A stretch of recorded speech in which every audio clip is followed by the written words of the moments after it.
Hello everyone. Welcome back to the channel. I'm Kris. Today's video is a request. It's the 1918 flu pandemic. I know that, and this is a new channel, Extra History. I know that all of you have been sitting around going, when is Kris gonna conquer the flu pandemic? Wait no more. Alright? You can change them panties right now. I don't know why I said that. Okay, video. Made no sense. 1918. Camp Devens, Massachusetts. The man on the autopsy table has turned blue. Dr. William H. Welch nods to proceed. His colleagues reach for the bone saw and begin to open the rib cage. The man's lungs are heavy. Welch and his colleagues lean in as they're opened. The lungs are so full of fluid that it's traveled up the trachea. The man had drowned in his own body, just like the others. Welch needs... This is how we're going to start this? We're 26 seconds in. This is nasty. Ugh. It's air. He opens the door and stumbles around men lying on the floor. There are no longer enough beds in the hospital. 6,000 men crammed in a facility meant for 1,200. And they're turning blue. Boy, this has great written all over it. This is a horror story. One of the most frightening in history. In 1918, a new disease emerged. We still don't know exactly how or where it first began infecting humans, but within months, it would spread across the planet, from the trenches of the Western Front to the most remote villages on Earth. It infected a third of the world's population and killed between 50 and 100 million people. My mom told me, what movie was it? Outbreak with the one guy, Dustin Hoffman, and was that Cuba Gooding Jr. in that? Anyways, there's a part in that movie where they're talking to someone. Oh, I can't remember his name, but they're talking to him, and the guy, he's talking about an outbreak, and he talks about the flu pandemic, and he mentions everything, and then he says, like, I lost a relative in that, and blah, blah, blah, blah, blah. Right then, we were watching it on VHS. I wasn't born then yet, but let's pretend that I was. So we were watching it on VHS, and my mom looked over at me, and she said, my Nana's aunt and someone else that, like, my mom knew, but she didn't know them at the time, but knew of like 2 or 3 people that had died. So because I was just like, oh, okay, flu pandemic, and she was just like, yeah, I knew people, we knew relatives that had died, and it was just like, oh, okay, damn, all right. To put that in perspective, the low estimate would make it twice as deadly as World War I, while the high estimate would mean it killed more than both world wars combined. Between 3 and 6% of the global population died within 18 months. It was the first modern plague, turning our interconnected world against us by spreading through shipping lanes, rail lines, and the arteries of industrialized war. Yet it was also the first pandemic of the scientific age, where doctors could, to some extent, understand what was happening and stand against the infection, though they lacked the tools to stop it. So in 1918, while researchers couldn't really see viruses, they knew such things must exist. They had no idea that, unlike the bacteria they could see in their microscopes, flu was not alive in any way humans understood it. Just a bunch of unstable genetic material that possessed a cell, forcing it to pump out billions of copies of itself. And with each cell infected, a minority of those new viruses mutated into something more infectious, more deadly. A microorganism that, through the randomness of natural selection, became progressively better at catching and killing as it passed through each host. In its wake, it altered a world war, drove languages extinct, and shattered the sense of invulnerability that modern medicine had begun to cultivate. And when the nightmare ended, the world did what any person does when they wake from a dream. It forgot. But forgetting is something we can't afford, because the virus that ravaged the world and... Isn't that sad? when we make it through something and immediately we're like, all right, we're done with that. Don't have to worry about that anymore. And it's just like, how many times in history? How many times in history has it repeated? And we never are ready for the next one. Granted, we're prepared to a point, but I don't think we ever expect that the next one's going to happen like this or like that. We're like, this is what we're prepared for because this is what we dealt with. But the new one's going to come from over here. Yeah, so, in a way, I guess you can't really prepare. You can only prepare so much. You can't prepare enough to ever stop it from ever starting. A new one. That's what I mean. That's why I was making a weird face. You can't ever prepare to stop something that a new virus from starting when you didn't know. You get what I'm saying, right? Back to the video. 1918 is still out there, still mutating, and it will return. Yet, despite its impacts, we still don't know where the pandemic originated. But there are theories.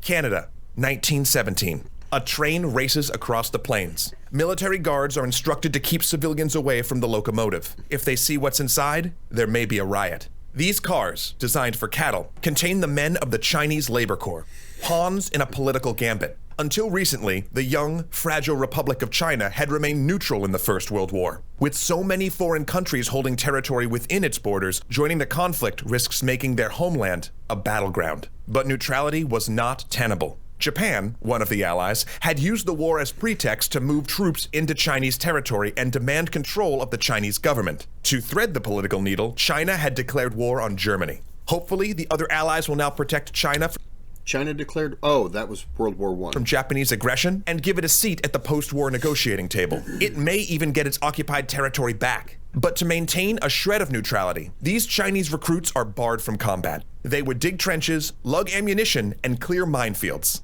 So here they are, shipped to Canada, crammed on train cars, and traveling overland to a troop ship in Halifax. But there's something else among them. A respiratory disease that had ravaged northern China the previous year. A winter sickness severe enough that some victims coughed blood and turned blue.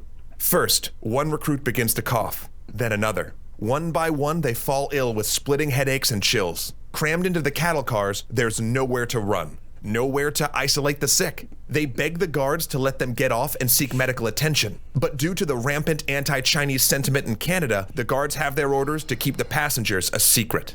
By the time they reach Halifax, 3,000 have to be placed in quarantine. Doctors give the sick nothing but castor oil for sore throats and load the rest of the recruits onto the troop ships for France. Those men aren't sick.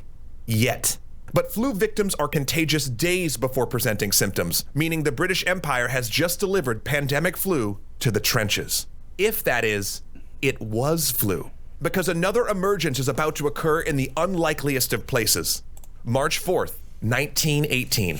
Camp Funston, Kansas. Yes, this like one I know. every military base in America, Camp Funston is overcrowded. The second largest training center in the country, Funston's 56,000 men live in barracks and tents, each waiting to be rotated to duty in the US or France. Diseases always break out when recruits muster for war, so it's no surprise when a private, a cook no less, reports for sick call with influenza. By noon, 107 other soldiers have joined him. Within 3 weeks, it'll be over 1,100. Alarming, Wow. sure, but this is wartime. Camp outbreaks happen. Even as 20% of the patients develop pneumonia and 38 die, doctors see nothing abnormal. But they're missing a key piece of the puzzle.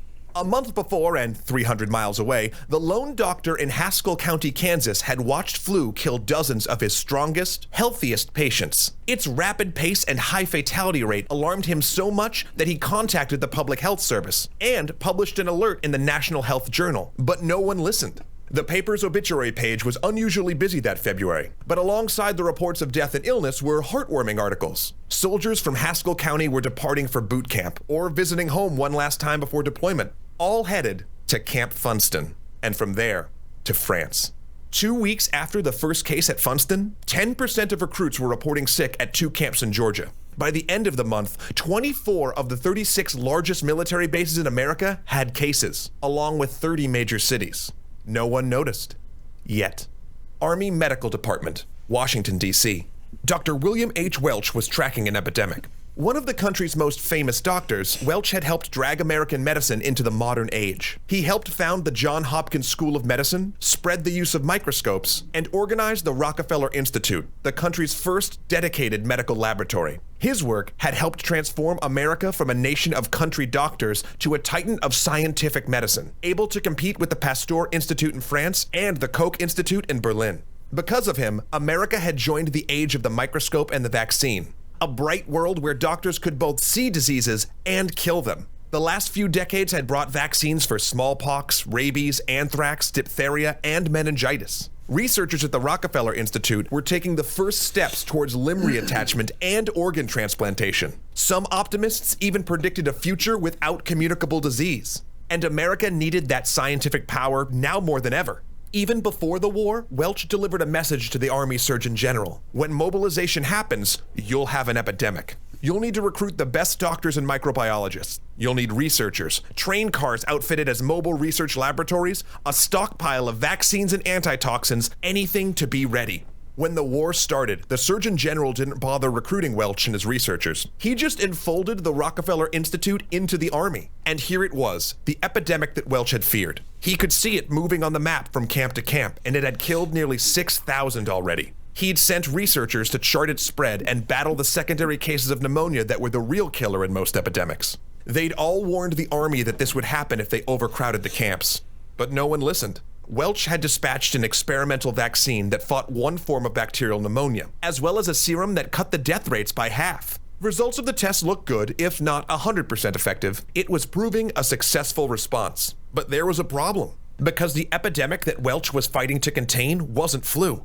It was measles. He'd seen reports of influenza spreading too, but influenza was seasonal, something that was expected and would go away. Doctors weren't even obligated to report cases to the Public Health Service. So the prospect of a measles outbreak seemed much more serious, especially with recruits grouped together in training camps and 36,000 of the nation's doctors deployed in France. So as Welch fought measles, infected American troops boarded troop ships. They packed into the holds until each converted ocean liner held twice the normal load of passengers. They pulled away from the dock, waving farewell to families and loved ones on shore, and turned towards Europe. It was in the bloodstream now, not just of the men, but of the world. Wow. And just think, there are so many people who got on that plane to go to Europe, got on that ship to go to Europe and died of pneumonia or the flu, and never got to fight, never got to, they went to Europe and died. They would have died had they stayed home, but that just sucks. Much better time we're in now. What the hell? Sorry, something on TV. Okay, well, I'm going to end this here. This is good, and I'm going to continue this series. There are 9 parts, I think. 10 parts. 6 parts. 18. I don't remember. All right, so I'm going to end this here. Like and subscribe, and have a good day. Have a good night.